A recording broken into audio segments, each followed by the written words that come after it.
그럼 잠깐 변경사항이 있어서 잠깐 전달을 좀 해드리면, 뭐, 이미 전달했을 수도 있는데, 제가 이제 커리큘럼이 용월 강좌가 이제 요게 기본 강의로 있다고 했잖아요. 그죠? 그래서 여러분이 지금,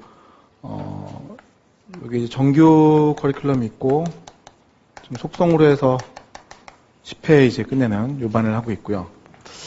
그 다음에 이제 문제풀이가 있어요. 뭐, 기본 문제풀이. 이거 안 풀면 안 될 것 같거든요. 그래서, 문제들은 아주 어렵진 않은 문제들인데, 뭐, 물론 이제 기출문제도 우리 거 조금 들어갔긴 합니다만, 근데 이걸 풀고 가야 뭐 생물학에 대해 전체를 좀 아는 거니까. 그래서 이거를 처음에는 종합반 컬이 안 넣어줬는데, 학원에서 이제 넣어준다고 하더라고요.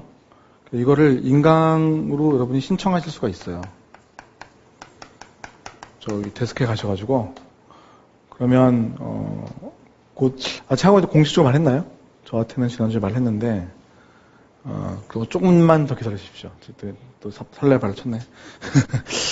그러니까 이거 곧 풀어줄 거예요. 그러면 종합반이신 분들은 신청하면 이 인강을 들을 수 있거든요. 그럼 문제풀이를 하실 때 그냥 따라가기 훨씬 쉬우니까 신청해 놓으시고 문제 푸시면서 따라가시면 좋아요. 그래서 TV 과정을 들어갈 때 미리 다 풀고 온 게 사실 제일 베스트입니다. 그러니까 저 1월달에 오는 분들은 이거 예습하고 오라고 시킬 거거든요. 안 그러면 TV가 좀 너무 어려워지니까 그래서 이거를 미리 풀고 오시는 게 훨씬 좋습니다. 그 다음에 이제 우리가 TV. 자, 이 TV 과정을 우리가 넉 달 동안 하는데 이거 이제 다 지금 종합반 커리가 이제 됐죠. 어떻게 보면요. 이거는 기출문제랑 같이 푸는 건데 이 기출문제 이게 만만치 않거든요. 우리가 피트랑 미트랑 합치면 엄청 책도 두꺼워요. 문제도 많고. 근데 그 문제들도 상당히 좀 난이도가 있어서 이때 다 못 풀어요. 제 TV 하는 과정에서. 그래서 풀 수 있을 만한 것들만 추려가지고 수업 시간에 해드릴 거거든요. 그럼 못한 것들은 문제집과 제가 인강을 찍어 놓을 테니까 이것도 수업 시간 한 것들이야 뭐 인강 드릴 필요 없으실 거고 번호별로 다 있는 거니까 풀어보시고 안 풀린 것만 인강 들어갖고 해결하고 가시면 되는 거예요. 신청하셔가지고. 그리고 이제 우리 문제집. 그래서 요렇게 이제 기본 세트고 요렇게 심하고 요거는 실전 준비하는 거거든요. 그래서 이렇게 하는데 한번 다행히 요거 넣어줘가지고 여러분이 그 인강 신청하셔가지고 부족한 분들은 또 그 강의도 들으시면서 할 수 있을 것 같아요. 이거는. 그래서 요거 두 개 파트는 그 문제니까 아무래도 또 어려운 문제도 아니고 기출 문제고 하니까 인강으로만 제공해가지고 진행이 될 거예요. 물론 이제 꽤 많은 기출 문제가 TV 과정을 좀 푸는 것도 있겠습니다만. 아시겠죠? 오케이. 단 요거는 요 둘 중에 하나를 여러분 선택하셔야 되는 건데 지금 12월에는 제가 요거 열어가지고 진행했기 때문에 요거는 여러분은 이제 신청은 안 돼요. 요거는 그건 이제 좀 주의하시고 그래서 요거 들으시고 이렇게 신청하시면 생물 커리는 되는 거예요.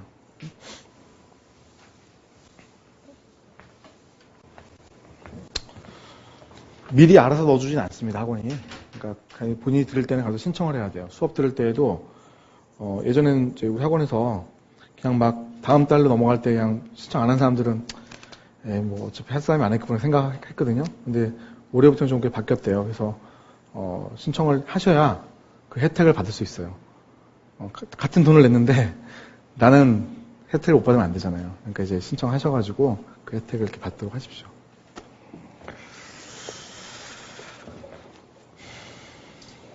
자, 이번에는 감수 분열 파트의 얘기를 이제 해보도록 합시다.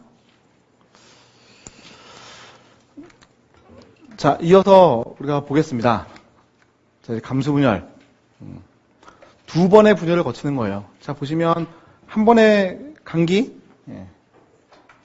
두 번의 분열. 그렇죠? 자, 감기는 뭐였죠?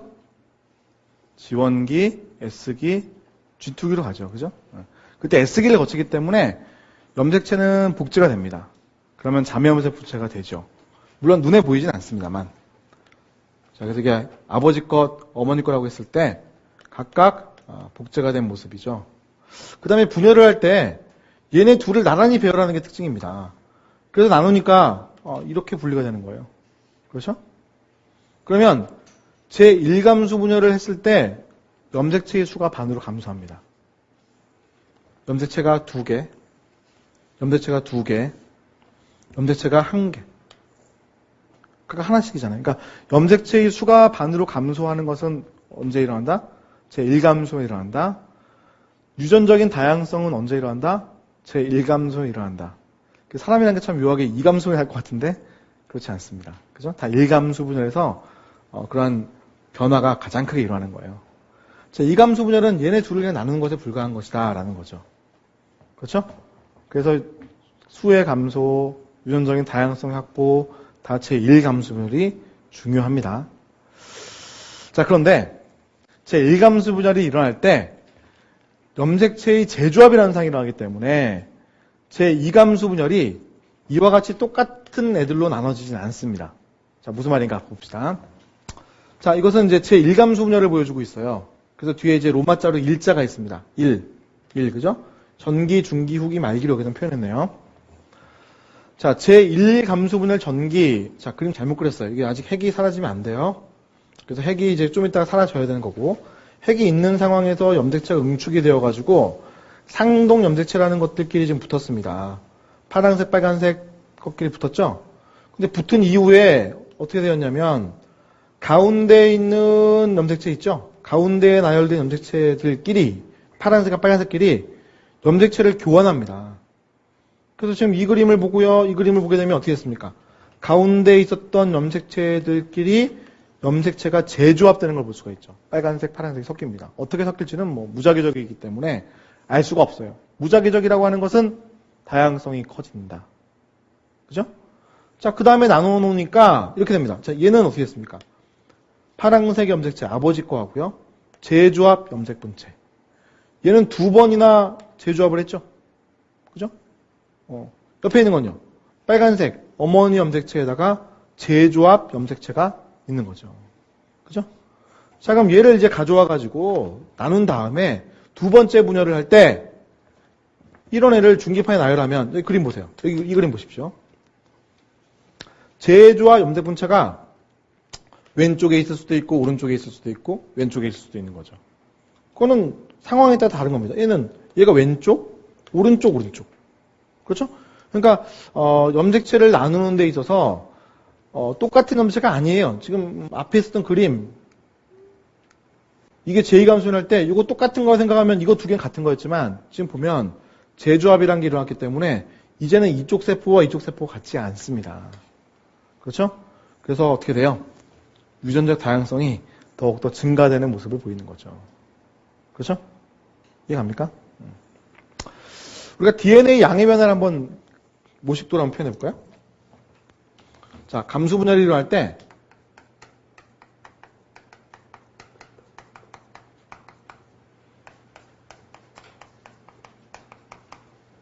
Y축이 DNA 양, X축은 시간. 어떻게 DNA 양의 변화가 일어나는지를 봅시다. 상대값으로 적을게요. 1, 2.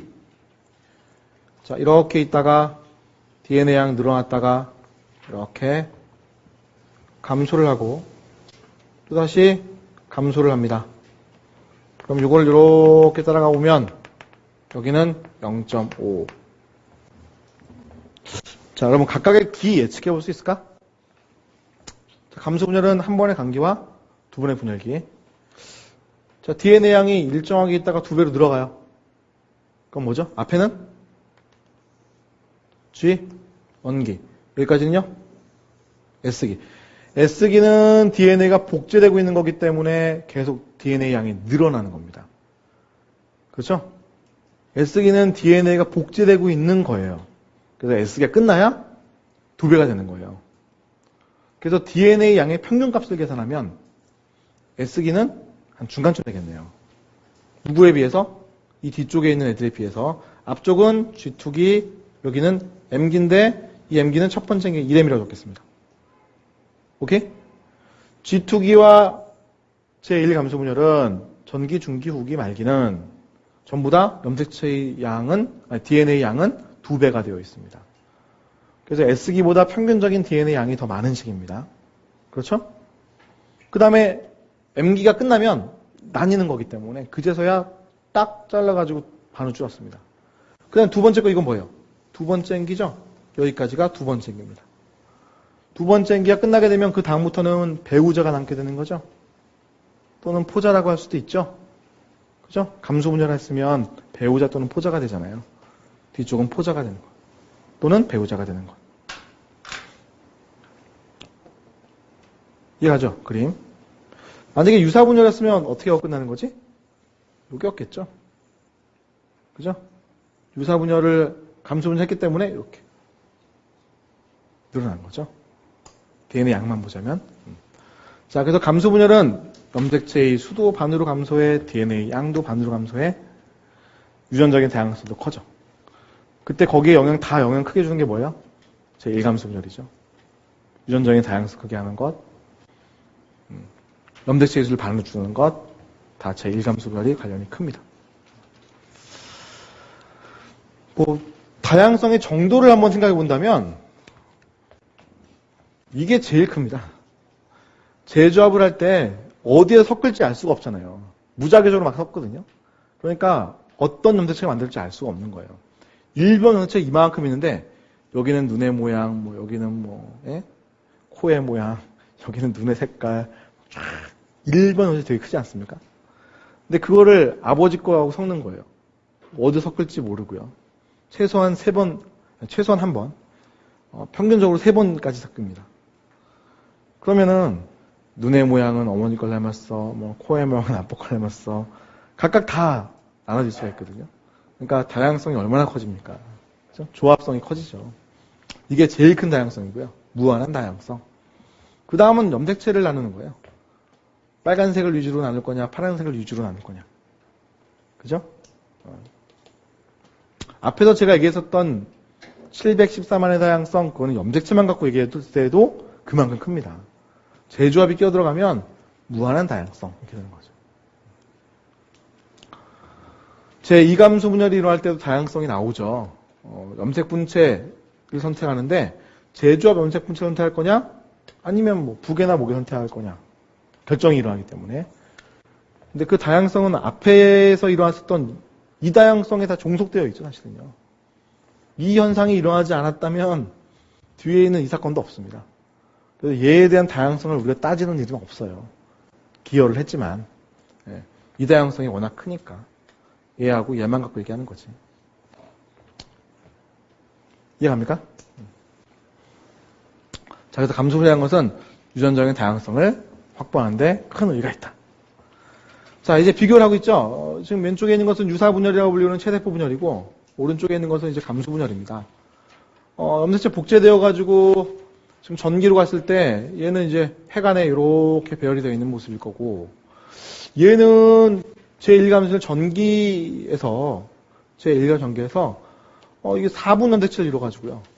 염색체가 4개가 염색 분체 붙어 있으니까 4분 염색체 또는 염색체가 2개 붙어 있으니까 이가 염색체라고 부르기도 하는데 이제 이가 염색체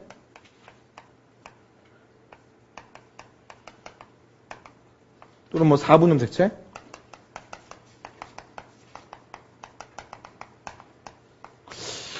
이렇게 이제 표현하게 되는데 그런 것들이 이제 이렇게 두 개씩 붙어 있는 거예요. 잠깐만 여담을 말씀드리면 보통 제가 이제 한글로 이렇게 숫자를 적어요. 2가 4분 이렇게 그죠? 그래서 이제 한 덩어리의 분자를 얘기할 때는 이렇게 한글로 보통 많이 적거든요. 그렇다고 숫자로 이렇게 적는다고 누가 뭘 할 사람은 없습니다만 일반적으로는 많이 이렇게 하나의 분자가 얘기할 때는 2가 함수 이렇게 한글로 적습니다. 이렇게 아이고 잘 안 보이네. 앞에 이렇게 적으면 4개의 사가함수, 이가함수 이렇게 되는 거죠. 4개의 이가함수. 그리고 숫자를 적을 때는 정말 개수고 분자 하나의 특징을 얘기할 때는 한글로 많이 적죠. 그죠? 이합체도 앞에서 보시면 이렇게 돼 있지 않습니까? 이합체. 이거를 어느 누구도 이합체라고 적는 사람은 없거든요. 생물학을 공부 안 했으면 모를까. 응? 2개의 이합체죠. 그죠? 자, 그래서 이가함색체. 이가함체는 상동 염색체 2개가 나란히 붙어 있을 때 이걸 이가함체라고 부르는 거예요. 또는 염색 분체가 4개니까 이렇게 4분 염색체. 이렇게 표현하죠. 오케이? 이해갑니까? 자, 그 다음에 이거 나누게 되면은, 염색체의 수가 반으로 줄어들죠. 중기 돼서. 그 다음에 또다시 나누게 돼서, 최종적으로는 염색체의 수가 완전히 반으로 줄어든 반수체의 세포가 이제 만들어지게 되죠. 그죠? 비교되시죠? 자, 이것은 감수분열이 일어날 때 제1감수분열 전기에서 일어나는 사건을 보여주고 있습니다. 제1감수분열 전기에서 사분연체가 나란히 배열한 다음에 가운데 있는 애들끼리 염색체를 이렇게 섞어요. 그러면 재조합 염색체가 만들어지죠. 자, 그때 요 만나는 요 부위가 바로 교차점입니다. 교차점. 교차점이라고 하는 것은 뭐 영어로 표현하면 키아스마고 이렇게 표현하기도 하는데 저 부분에서 이제 재조합이 일어났음을 보여주는 증거예요. 그러니까 저게 나타나면 교차가 일어나고 나타나는 뒤의 모습이다. 이렇게 보시면 확실합니다. 자, 이렇게 해서 우리가 감수분열에 대한 얘기를 다 봤습니다. 크게 어려운 사항은 없는데 이 현상을 잘 이해하고 있어야 문제에 접근이 가능하니까. 자, 이번에는 유전학으로 넘어갑니다.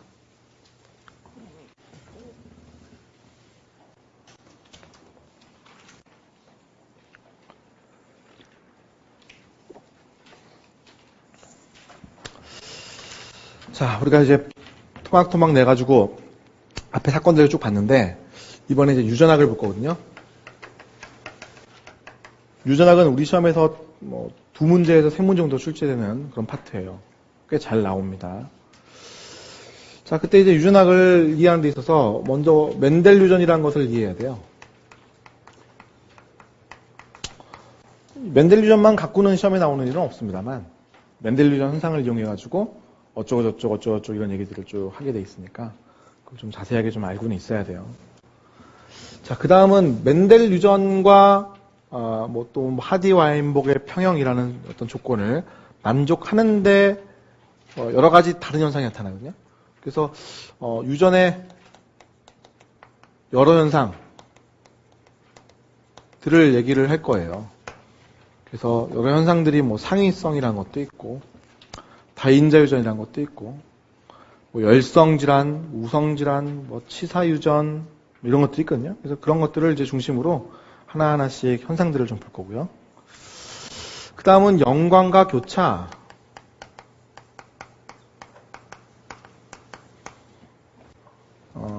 아까 재조합되는 그림을 봤었죠. 감수분열할 때. 그 상황과 사실은 밀접한 관련이 있습니다. 그래서 염색체 하나에 유전자가 여러 개가 있을 때 연관이 있다. 그리고 그들이 재조합돼서 섞이더라. 라는 것을 보는 게 교차 현상. 그 다음 마지막으로는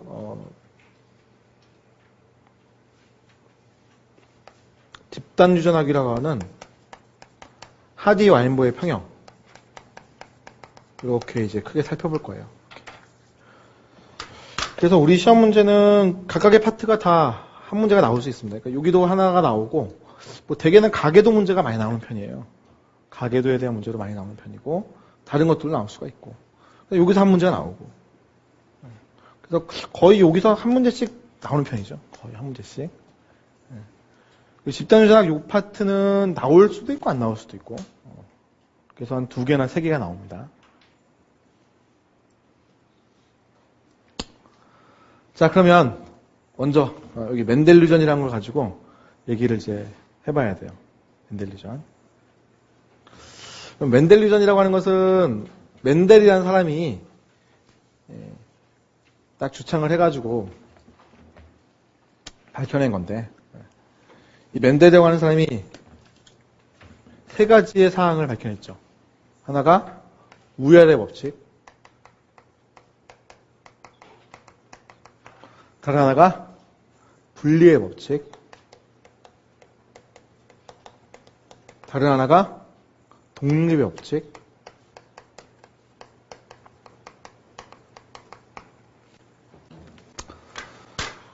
자, 우열의 법칙, 분리의 법칙 이 2가지의 사항은 단성 잡종 교배 실험이라는 걸 통해 가지고 확인할 수가 있었어요.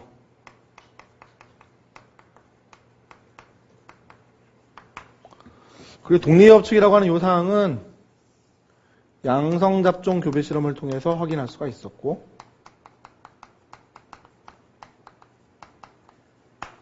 자, 그래서 우리는 당성잡종 교배 실험이 뭘까, 양성잡종 교배 실험이 뭘까, 그거부터 이제 얘기를 해가야겠네요. 그죠?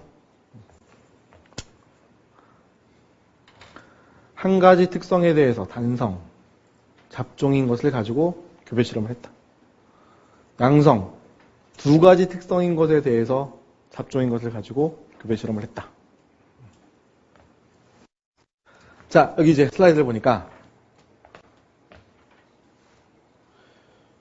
여기 이제 멘델이 있네요. 그래서 이분이 수도승이죠. 그죠? 이분이 이제 과학을 연구한 거예요. 그 당시에는 수도승들이 많이 했으니까.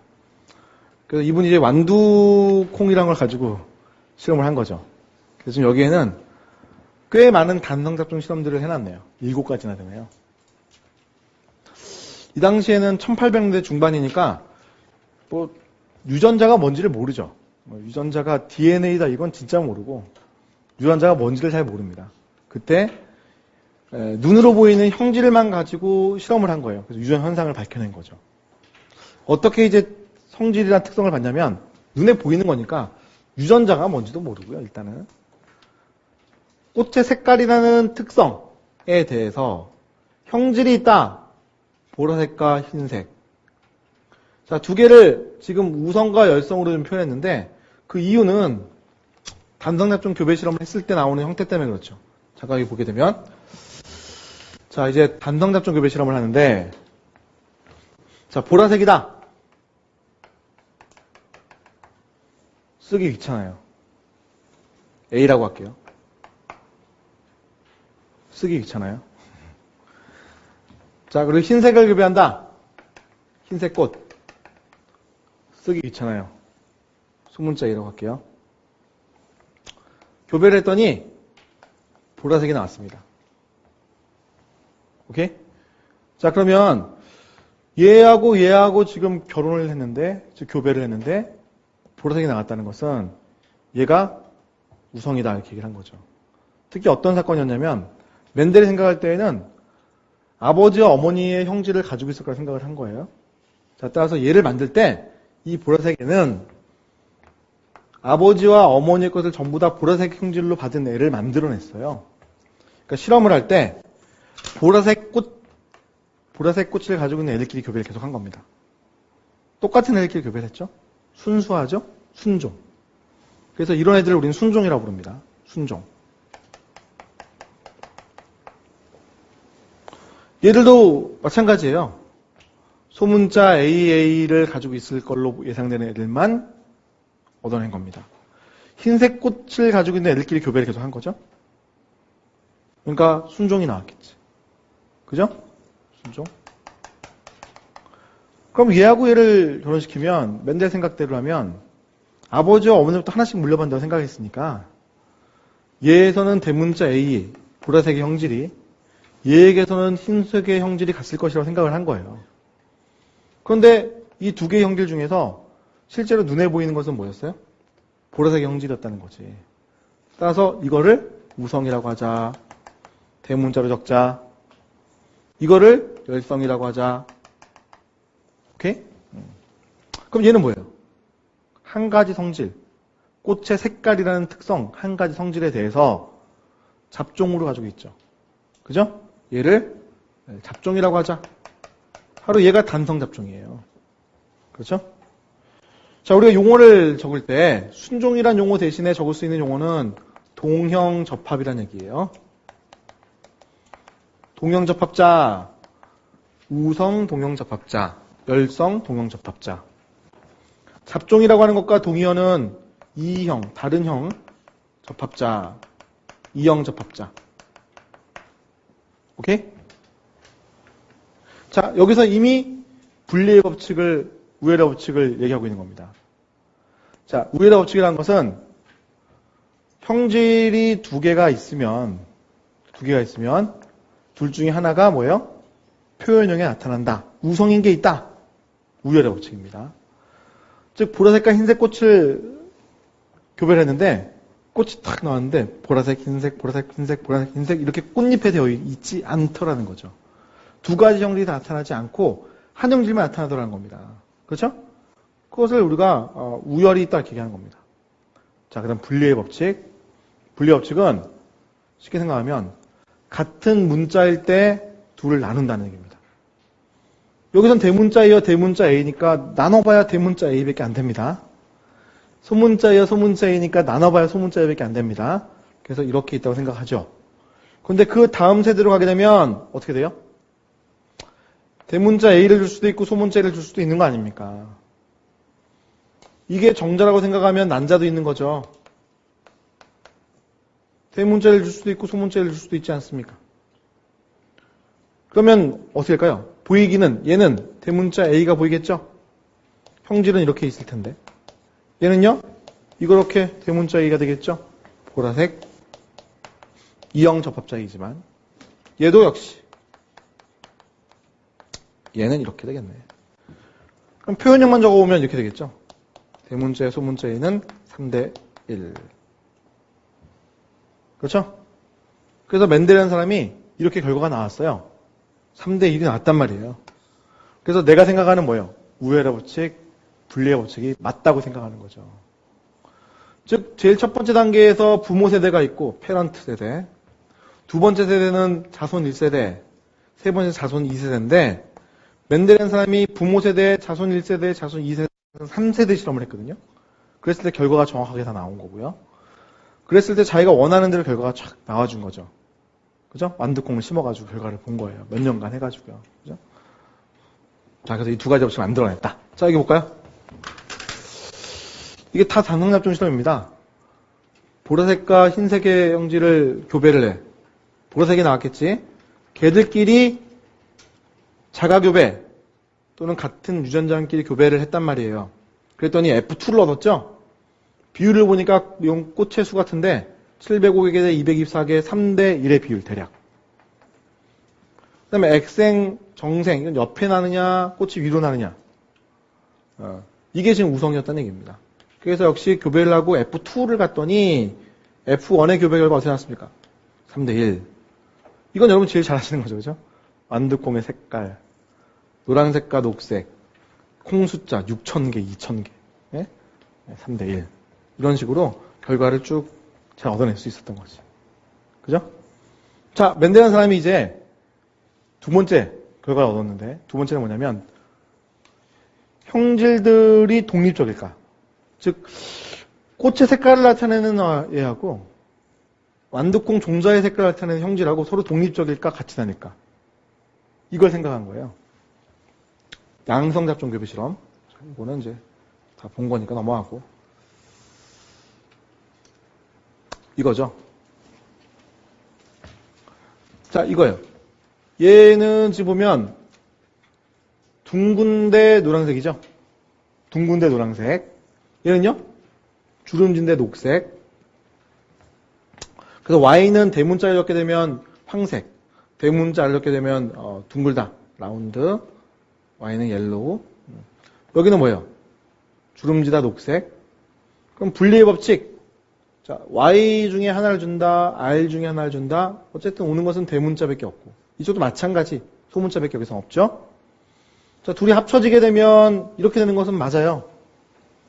자, 얘는 지금 둥글고 황색을 따라갔으니까 이쪽이 다 이게 우성인 거죠. 모양만 보시면 알아요. 그죠? 근데 그 다음에 이제 독립이냐 아니냐를 따지는 거예요. 자, 독립이냐 아니냐는 쉽게 말하면 다른 문자끼리 같이 다닐까 달리 다닐까는 얘기입니다. 여기에서 보시면 대문자 Y와 대문자 R이 같이 왔죠. 여기까지는요.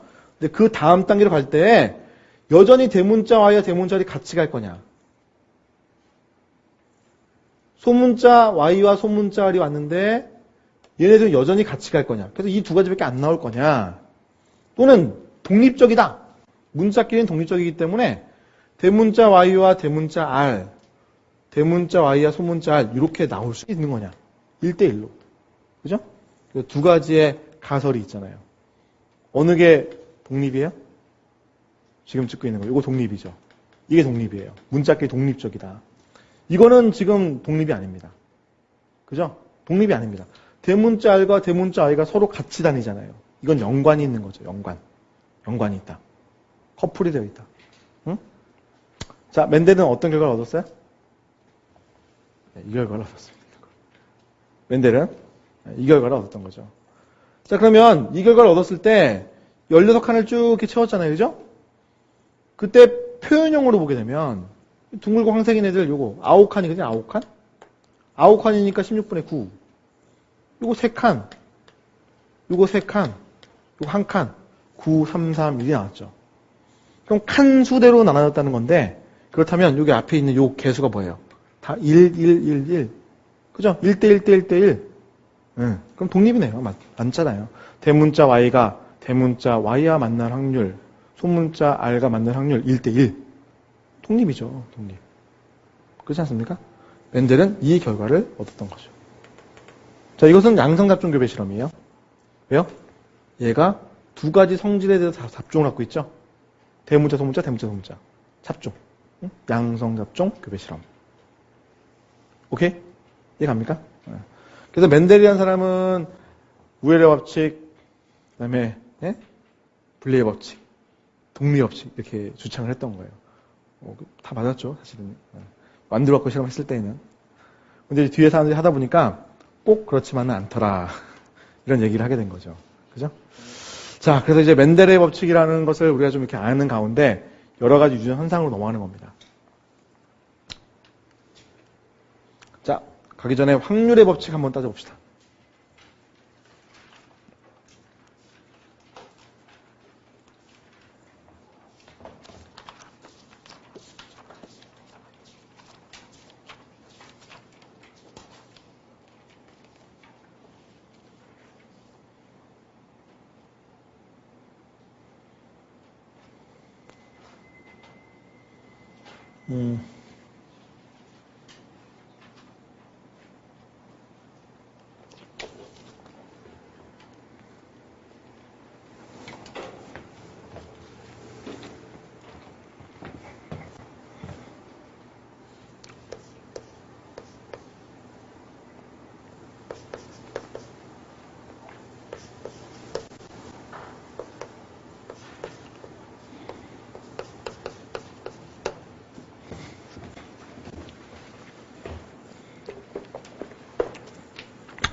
자, 여기 봅시다.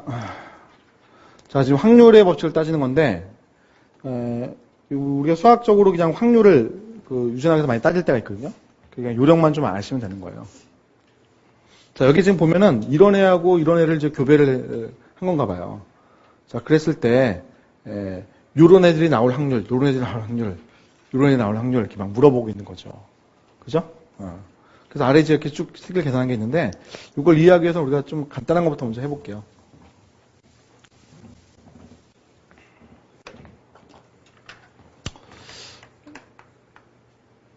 자, 이런 애하고요.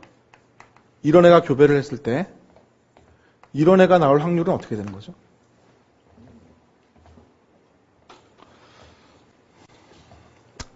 여기에서는 소문자 A를 선택해야죠. 2분의 1의 확률로 A가 될 수 있잖아요. 소문자 A. 여기서도 소문자 A를 선택해야지 얘가 나오죠. 둘은 동시에 일어나야 되잖아요. 그렇죠?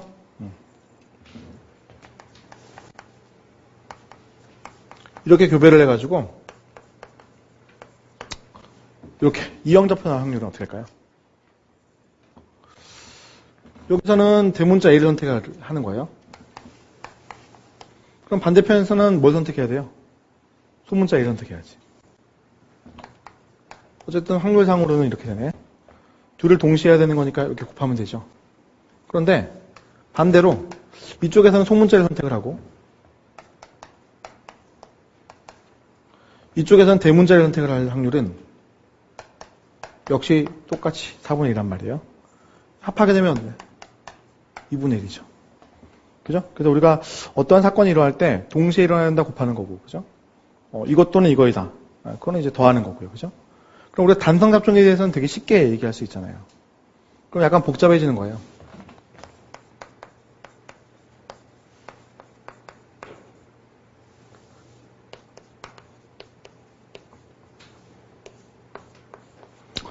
이걸 교배해가지고 이게 나올 확률을 이제 물어보는 거죠. 그러면 각각의 문자는 독립적인 거니까, 물론 문자는 독립적이라고 지금 우리가 가정하고 지금 문제를 풀고 있어요. 그럼 따로따로 봐도 상관없다는 거죠.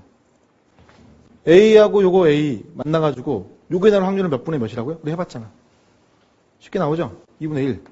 요게 나올 확률은 어떻게 해요? 2분의 1. 그 다음에 요 BB, 스몰 B 나올 확률 몇 분의 됐지? 자, 보면. 네, 4분의 1. 자, 요거 나올 확률은 몇 분의 몇? 2분의 1이죠?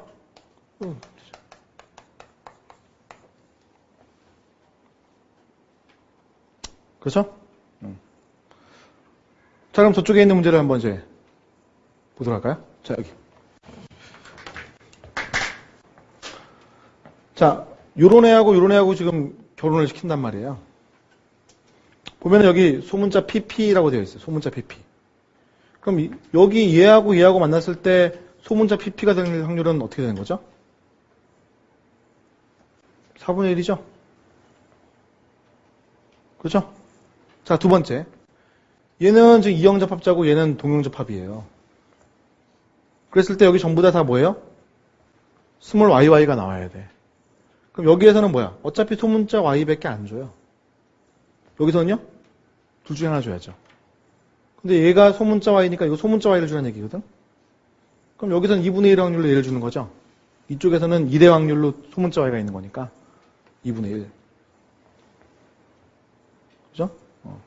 마지막에 이형접합자 나와야 돼. 여기서는 뭐예요? 소문자 R밖에 줄 수가 없죠? 2대 확률이야. 여기서는 대문자 R을 줘야 되겠죠? 2분의 1이죠? 곱하면 16분의 1이죠.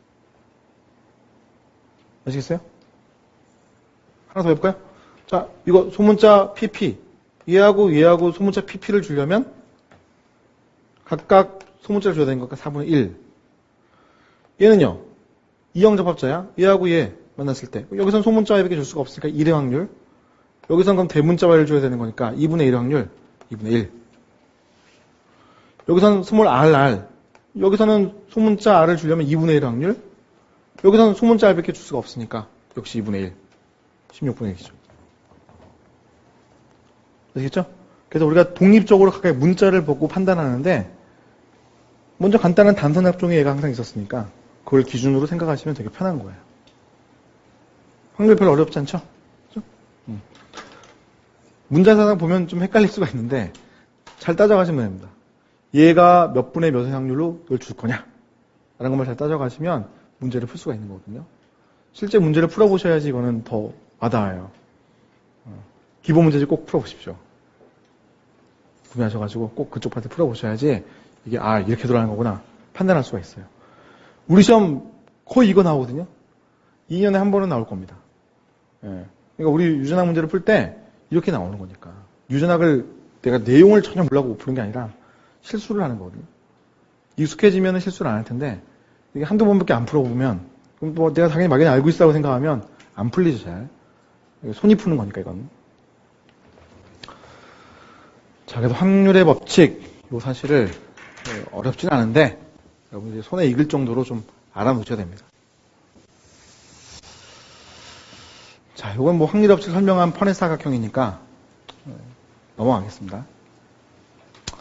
자, 이제 여러 가지 유전 현상이라는 것 중에 이제 하나씩 예를 이제 볼 거예요.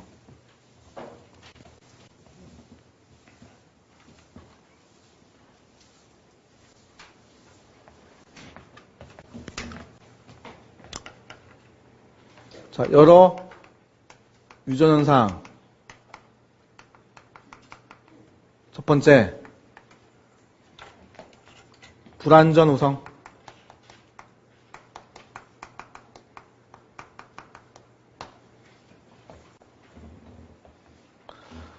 자, 멘델이라는 사람은 완전 우성을 얘기했었거든요.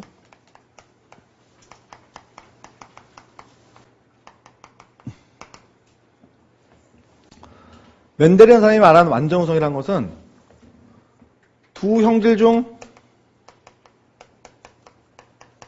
하나는 우성이다. 이게 완전 우성입니다. 예를 들어 잡종이잖아요. 그러면 예를 들어서 잡종 이렇게 유전자형이 이렇게 돼 있어. 그럼 얘가 겉으로 보기에 뭘까? 이게 겉으로 보기에는 이게 대문자이다 이런 거죠. 그럼 두 개 형질 중에 하나가 나타나는 거잖아요. 이게 바로 안정우성이었거든요. 근데 불안정우성이라는 것은 두 형질 모두 우성이 아니다. 이게 불안정우성입니다. 그럼 여기 한번 내용 봅시다.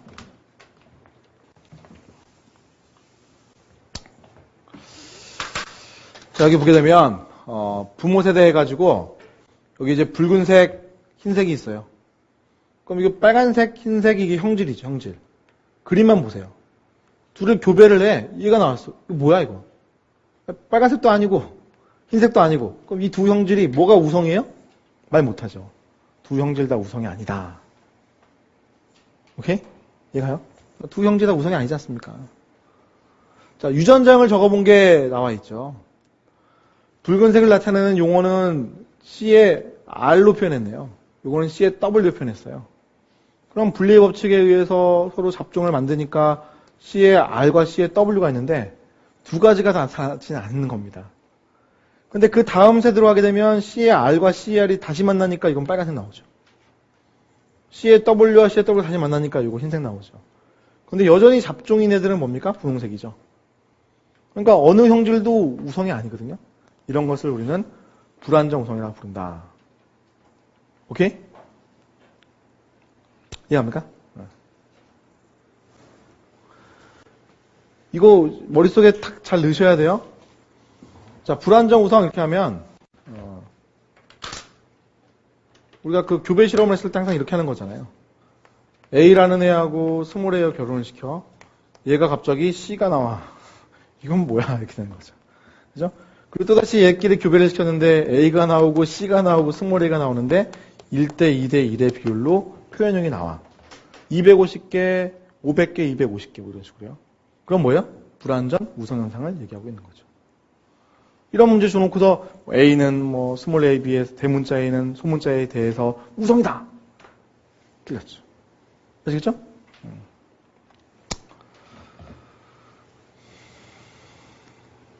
자, 이번에는 공동성입니다.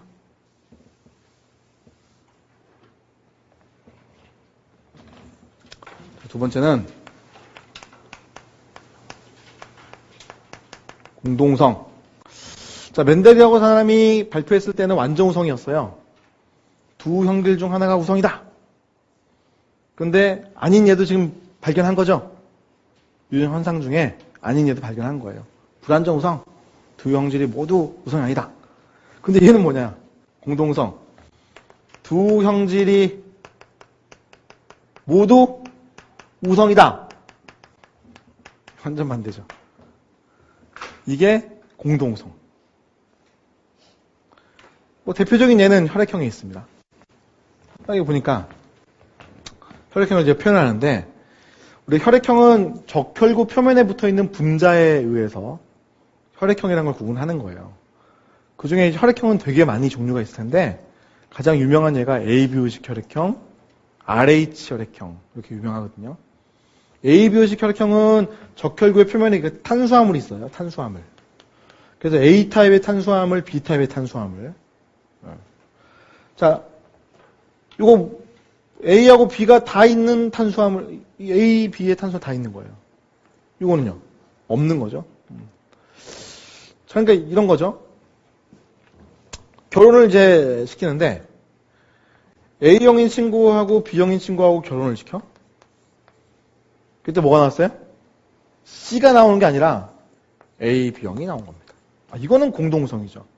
아까랑 달라요. 아까는 A, 대문자 A, 소문자 A, C 갑자기 이렇게 나왔던 거고 얘는 이거 둘 다 있어 이렇게 된 거잖아요. 문자의 형태를 잘 보셔야 됩니다. 요것끼리 교배하게 되면 그냥 어떻게 됐을까?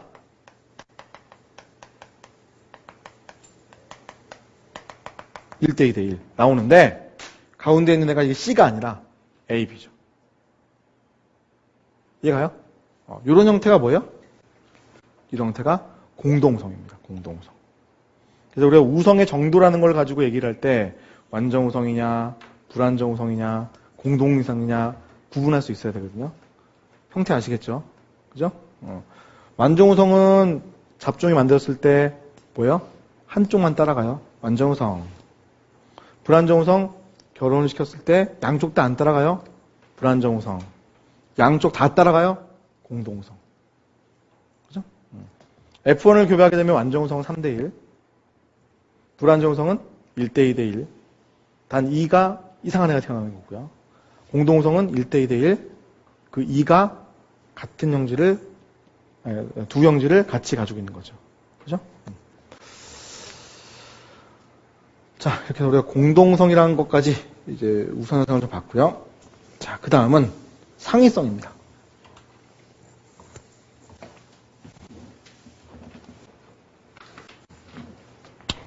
자, 세 번째 유전현상, 유전자 상위성.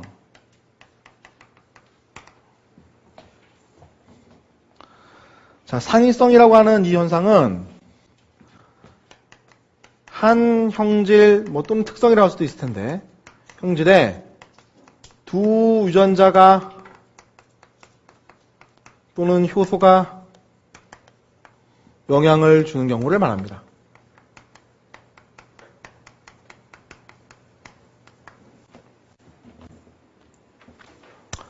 그래서 어떠한 사건이 일어나야 되는데, 그게 어떤 유전자, 즉 효소의 다단계 반응에 의해서 효소 A 다른 일이 일어나는 거니까 이렇게 해볼까요? 다르게 이렇게 바뀌어가더라는 거죠.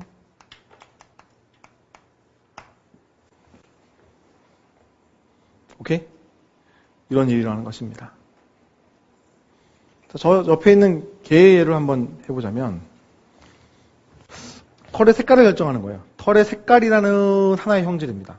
하나의 특성. 그걸 결정하는데 효소가 영향을 하는 거예요. 먼저 이 효소는 착색을 시킵니다. 저기 이제 내용들을 하면 이건 C라고 표현될 것 같아요. C. 착색을 할 거냐 말 거냐. C가 정상적으로 있으면 착색이 되는 거예요. 자, 여기서는 이제 이거 B라고 되어 있네. 자, B라고 한다면 이거 색깔을 입히는데 B가 되면 이거는 검정이 되는 겁니다. 근데 만약에 소문자 B가 작용하게 된다면 얘는 갈색이라는 것으로 색을 이렇게 입히는 거예요.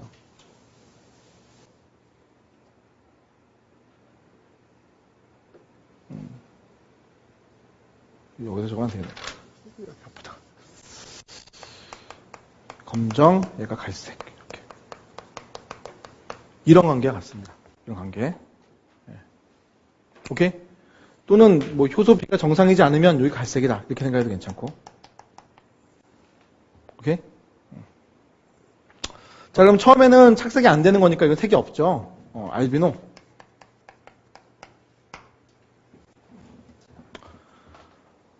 그럼 한번 생각을 해봅시다. 자, 유전자형이 요런 애가 있어요. 무슨 색이에요? 효소 B도 정상, 효소 C도 정상. 그죠? 그럼 얘가 착색을 할 것이다 라는 얘기가 되고, 그러면 이제 갈색 또는 검정이 되는 거죠. 그죠? 근데 B가 정상적으로 있기 때문에 요거를 요로 넘길 수 있거든. 그러니까 얘 뭐가 돼요? 검정이 되는 거죠. 오케이? 자, 이런 애 한번 볼까요? 어떻게 될까? 자, 요거 C가 있는데 이게 완전 우성인가 봐요. 그렇다면 착색을 해 넘기죠. 그 다음에 대문자 B가 있다면 넘어갈 수가 있으니까 역시 또 검정 나오죠. 검정. 자, 이런 애는 어떻게 될까? 이런 애는 어떻게 될까? 자, 처음에 색이 없죠? 알비노. 우리 색이 없다. 알비노. 착색이 안 되거든요? 그럼 단계 안 넘어가잖아요. C가 소문자로만 되어 있으면 알비노. 오케이? 자, 이론에는 어떻게 되죠?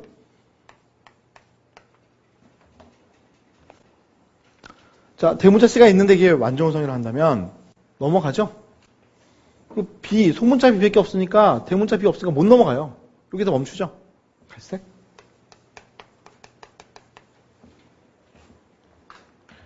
자, 이것처럼 하나의 형질의 두 유전자 또는 두 효소가 영향을 연달아 준다면 이것을 우리는 상위성이다 이렇게 표현한 겁니다. 상위성.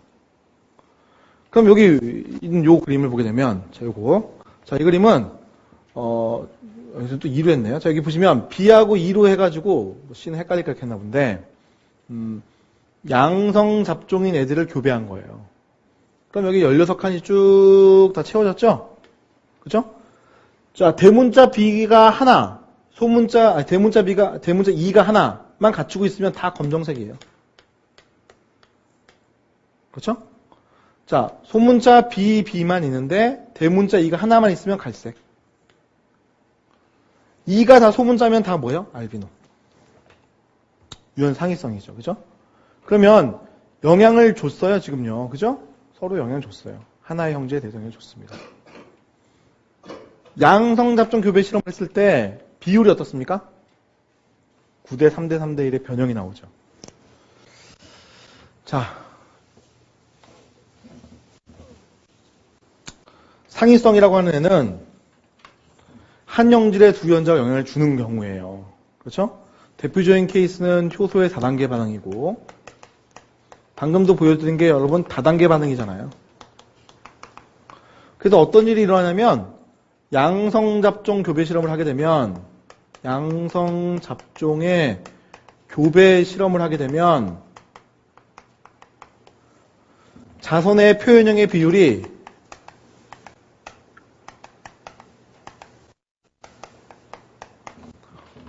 9대 3대 3대 1의 변형이 나옵니다.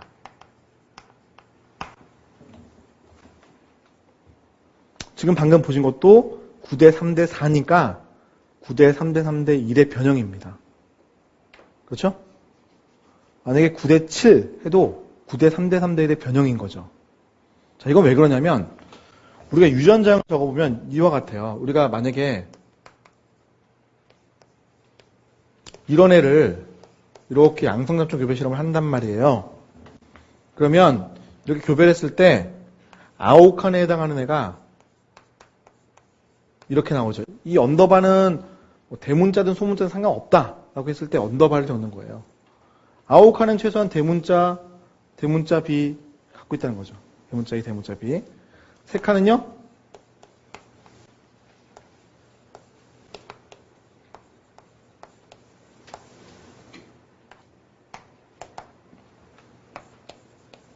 마지막 이렇게. 그렇죠? 그럼 효소 관계들에 의해서 얘가 무슨 형질을 가지게 될지, 얘가 무슨 형질을 가지게 될지, 얘가 무슨 형질을 가지게 될지, 얘가 무슨 형질을 가지게 될지가 결정되잖아요. 그럼 얘가 뭐 검정색, 나머지는 다 흰색 해버리면 뭐예요? 9대 7. 결국 이 유전자형에서의 변형이 일어나기 때문에 9대 3대 3대 1의 변형으로 결과가 나타난다는 거죠. 오케이? 자, 유전 상인성이 만족되려면 여기에 나와 있는 이 유전자들, 이 형들들은 다 독립적이어야 되고요. 독립적일 때 효소들 간의 다단계 반응이어야 되고요. 그 과정에서 양성잡종 교배 실험을 하면 9대 3대 3대 1의 변형이 나온다는 거죠. 사실 문제를 봤을 때 양성잡종 교배 실험을 한 게 딱 나오고 그 비율이 9대 3대 3대 1의 변형이 나오면 9대 3대 4, 9대 7, 12대 3대 1, 12대 3대 1, 뭐 이런 식의 변형이 나오게 되면 다 유전자 상위성이다 하고 접근하시면 다 맞죠. 그때 관계는 따져보셔야 되는 거죠. 어떻게 됐을 때 이게 나오는지는.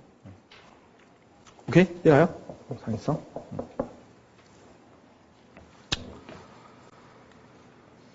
자, 그 다음에 이제 다인자 유전이라는 것인데 오늘 요거까지만 딱 보고 끝내도록 합시다.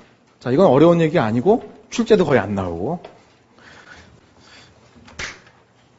가벼운 마음으로 들으십시오.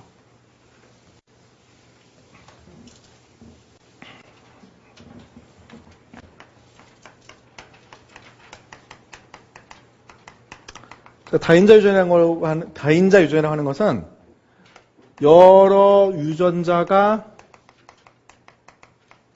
한 형질의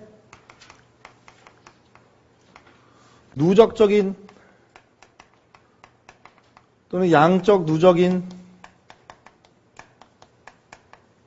영향을 주는 경우, 이거를 다인자 유전이라고 부릅니다. 다인자 유전. 자, 예를 들어가지고요. 사람의 피부색이 대표적인 케이스예요. 여기 이제 한번 그림을 보도록 하겠습니다. 자, 사람의 피부색을 결정하는데 여기 문자가 적혀 있잖아요. A하고 B하고 C하고. 근데 대문자는 다 어두운 피부색을 만드는 인자입니다. 소문자는 다 밝은 피부색을 만드는 인자예요. 실제로. 그래서 요 둘이 이제 결혼을 하게 되면 전부 다 뭐예요? 소문자 A, B, C로만 구성되어 있는 애가 만들어질 수 있죠. 소문자 AA, 소문자 BB, 소문자 CC. 얘가 제일 밝은 톤의 피부를 갖게 되죠. 근데 둘이 결혼했을 때 이거 대문자 A, 대문자 B, 대문자 C만을 가지고 있는 애도 나타날 수 있잖아요. 그죠? 걔가 뭐예요? 제일 어두운 거라는 거죠. 그래서 이거는 숫자로 결정되는 거죠. 대문자의 개수가 6개야. 이게 제일 어두운 피부색. 5개, 4개, 3개, 2개, 1개, 0개로 줄죠? 그럼 대문자의 개수가 0개면 뭐예요? 가장 밝은 피부색. 결국 양적인 특성, 누적적인 특성을 보이는 것이 다인자 유전 이렇게 불리는 거예요. 다인자 유전 그게 흔한 예가 별로 없어서 사실은 좀 꽤 있겠습니다만 우리 시험에 나올 만한 흔한 예는 없어서 요거 정도만 잘 알아놓으시면 사실은 별 문제는 없거든요. 뭐 확률 계산하는 것도 그렇게 어렵지는 않으니까 여기 둘이 만나가지고 대문자 A를 가질 확률 어떻게 돼요? 다 이형접합자니까 4분의 1이죠. B에 대해서 둘 다 이형접합자니까 만나가지고 대문자 BB를 가질 확률 4분의 1. 대문자 CC 가질 확률 4분의 1. 다 곱하면 64분의 1. 말 그대로 64분의 1의 확률로 제일 어두운 색. 뭐 확률 계산하는 거 어렵지 않죠. 그죠? 이런 식으로 우리가 문제를 풀어갈 수 있다. 비율도 뭐 예상했던 대로 나온 것이고. 자, 이런 것을 우리가 다인자 유전이라고 부른다는 겁니다. 자, 그러면 오늘은 뭐 여기까지 합시다. 여기까지 하시고 다음 시간에 오시면 이제 질환이라든지 가계도라지 이런 걸 가지고 좀 염색체에 대한 얘기들을 좀 많이 할 거예요. 그쪽 파트가 또 우리 시험에 되게 잘 나오는 파트거든요. 그러니까 지금까지 한 것들도 나올 수 있지만 사실 유전학은 다음 시간에 하는 게 거의 출제 가능성이 높습니다. 자, 그럼 오늘 여기까지 하겠습니다, 여러분. 수고하셨습니다.